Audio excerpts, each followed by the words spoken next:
2009 সালের 25 এবং 26 ফেব্রুয়ারি ঢাকার পিলখানা তৎকালীন বিডিআর নামের যে প্রতিষ্ঠান তার সদর দপ্তর, সেখানে নৃশংসভাবে আমাদের প্রিয় দেশের 57 জন চৌকস দেশপ্রেমিক কমিটেড সেনা অফিসারকে হত্যা করা হয়েছিল। যাদেরকে হত্যা করা হয়েছে, মহান মাহবুদের দরবারে দোয়া করি আল্লাহ তাদেরকে ক্ষমা করুন এবং তাদেরকে শহীদ হিসাবে কবুল করুন। এই দিনটি ছিল জাতির বিরুদ্ধে একটা গভীর ষড়যন্ত্রের দিন, এবং যাদেরকে এখানে হত্যা করা হয়েছে আগে থেকে পরিকল্পিতভাবেই তাদেরকে এখানে পোস্টিং দেওয়া হয়েছিল। কাউকে মাত্র 1 মাস আগে, কাউকে 3 মাস আগে, এইভাবে পরিকল্পনা করে বিভিন্ন লোকদেরকে এখানে নিয়ে আসা হয়েছে। কারাই হত্যাকাণ্ড ঘটালো, জাতির সামনে এখনো পুরা খুলাসা হলো না বিষয়টা। তখন 2টা তদন্ত কমিশন গঠন হয়েছিল, একটা সেনাবাহিনীর পক্ষ থেকে আর একটা তখনকার ফ্যাসিস্ট সরকারের পক্ষ থেকে। 2টা তদন্তের কোনো রিপোর্টই জনগণ জানতে পারলো না এবং সেটা আলোর মুখ দেখলো না। কেন দেখলো না? যদি ওই তদন্তের রিপোর্ট সামনে আসতো জাতির সামনে, তাহলে হয়তো অনেক সত্য পরিষ্কার হয়ে যেত। নিশ্চয়ই তখন যারা ক্ষমতাসীন ছিলেন এর সাথে তাদের গভীর সম্পর্ক ছিল এই হত্যাকাণ্ডের সাথে, যার কারণে তারা চাননি যে এই রিপোর্টগুলো প্রকাশ পাক। এ গ্রেড ক্লিংকারের কনফিডেন্স সিমেন্ট, বাংলাদেশের হৃদয় জুড়ে। এমনকি তখন 2টা নোংরা ঘটনা ঘটেছে, আপনারা দেখেছেন। একটা হলো বিরোধী দলকে টার্গেট করে তখনকার বিরোধী দলীয় নেত্রীর ব্যাপারে অনেক আজে বাজে কথা বলা হয়েছিল। বাংলাদেশ জামাতে ইসলামের তৎকালীন অ্যাসিস্ট্যান্ট সেক্রেটারি জেনারেল এবং নির্বাহী পরিষদ সদস্য, সুপ্রিম কোর্টের অত্যন্ত মর্যাদাবান একজন আইনজীবী, সিনিয়র আইনজীবী ব্যারিস্টার আব্দুর রাজ্জাককে হয়রানি করা হয়েছে। 2বার তাকে জিজ্ঞাসাবাদের মুখোমুখি করা হয়েছে। নাসির উদ্দিন পিন্টুকে নৌকা দিয়ে নাকি লোক পার করে দিয়েছে, এই জন্য তাকে এই অভিযোগে অভিযুক্ত করে জেলে নেওয়া হয় এবং সেখানে পরিকল্পিতভাবে তাকে হত্যা করা হয়। তৎকালীন বাণিজ্য মন্ত্রী ফারুক খান ঘটনা ঘটার সাথে সাথেই মিডিয়ায় তিনি বক্তব্য দেওয়া শুরু করলেন যে এই ঘটনা জামাত শিবির ঘটিয়েছে। এত বড় একটা ঘটনা, তার মামুলি কোনো তদন্ত হলো না, তিনি একটা দলকে দায়ী করে বক্তব্য দেওয়া শুরু করলেন। এই সবগুলাই ছিল গভীর ষড়যন্ত্রের অংশ। পরবর্তী পর্যায়ে বর্তমান সরকারের আগে যে ইন্টারিম গভর্নমেন্ট ছিল, এই ইন্টারিম গভর্নমেন্টের পক্ষ থেকে একটা তদন্ত কমিশন করা হয়েছিল। সেই রিপোর্টও কিন্তু জাতির সামনে আসেনি পুরোপুরি। আসলে আমরা বুঝতে পারবো সত্য আংশিক উঠে এসেছে নাকি আংশিক চাপা পড়েছে। আজকে আমার একটা স্ট্যাটাস হয়তো আপনারা লক্ষ্য করবেন, আমি বলেছি আংশিক সত্য উঠে এসেছে। কেন আংশিক বললাম? যেহেতু পুরা রিপোর্ট আমাদের সামনে আসেনি। পুরা রিপোর্ট আসলে আমরা বলতে পারবো যে এটা আংশিক না পূর্ণাঙ্গ, সত্যটা উঠে এসেছে কিনা।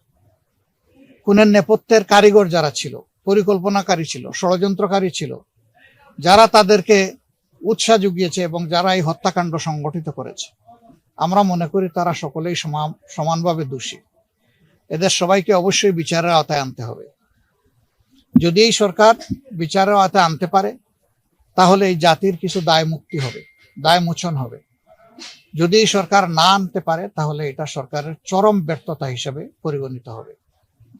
আমরা আশা করি সরকার তাদের দায়িত্ব সঠিকভাবে পালন করবে। এর পাশাপাশি আরো যত হত্যাকাণ্ড হয়েছে, সবগুলা হত্যাকাণ্ডেরই বিচার হওয়া উচিত। ওই সময় ঠান্ডা মাথায় পরিকল্পিতভাবে যে হত্যাকাণ্ডগুলো ঘটানো হয়েছে, ফাঁসির নামেই হোক আর যে নামে হোক, সেগুলোরও বিচার হওয়া উচিত। সর্বশেষ উসমান হাদি, সে দেশের পক্ষে একটা শক্ত ভয়েস ছিল। 2টা জিনিস সে কোনোভাবেই মেনে নিতে পারত না, একটি আধিপত্যবাদ, আরেকটি হচ্ছে বৈষম্য। এই দুটির বিরুদ্ধে তার অবস্থান ছিল স্পষ্ট।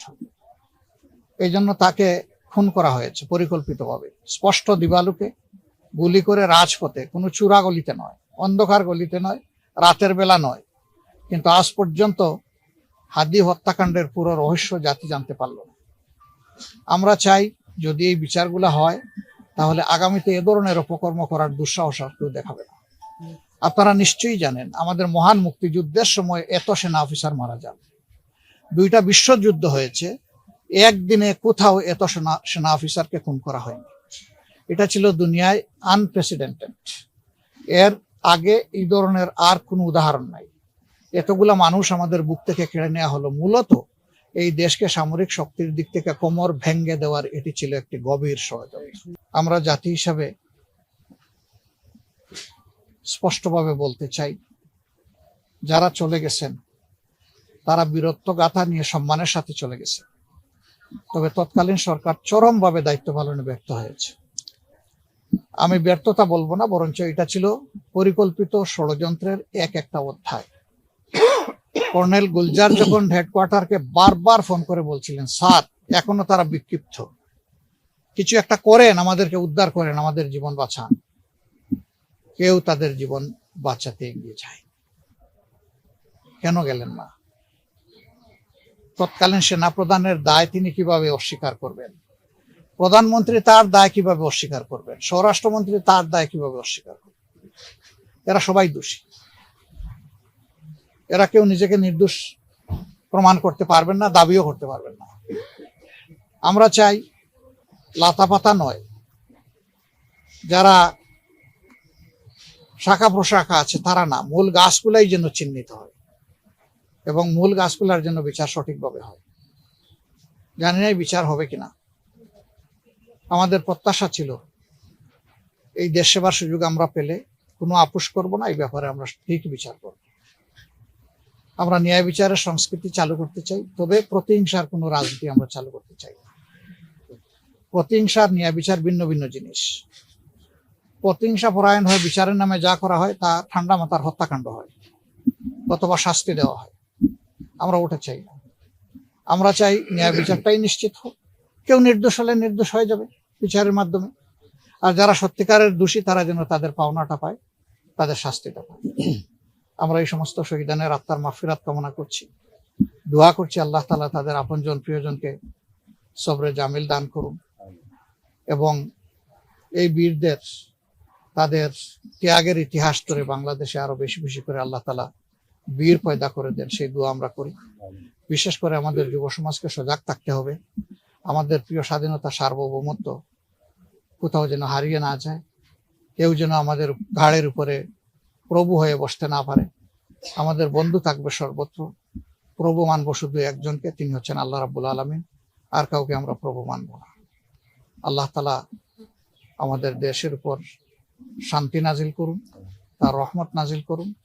এদেশের স্বাধীনতা এবং সার্বভৌমত্বকে আল্লাহ তাআলা সংরক্ষণ করার ব্যবস্থা করে দিন। এটা তো সরকারের নৈতিক দায়িত্ব, সরকার নিজে থেকে এটা করবে। আমাদের দাবি হচ্ছে যে শহীদ সেনা দিবস ঘোষণা করতে হবে, এই দিবসটাকে আনুষ্ঠানিকভাবে রাষ্ট্রীয়ভাবে এবং প্রথম শ্রেণীর মর্যাদা দিয়েই করতে হবে। আর এই দুঃখী পরিবারগুলা এই জাতির জন্য সম্পদ হিসাবে সম্মানটা পায়, আমরা সেটা সর্বক্ষেত্রে আশা করব, দাবি করব।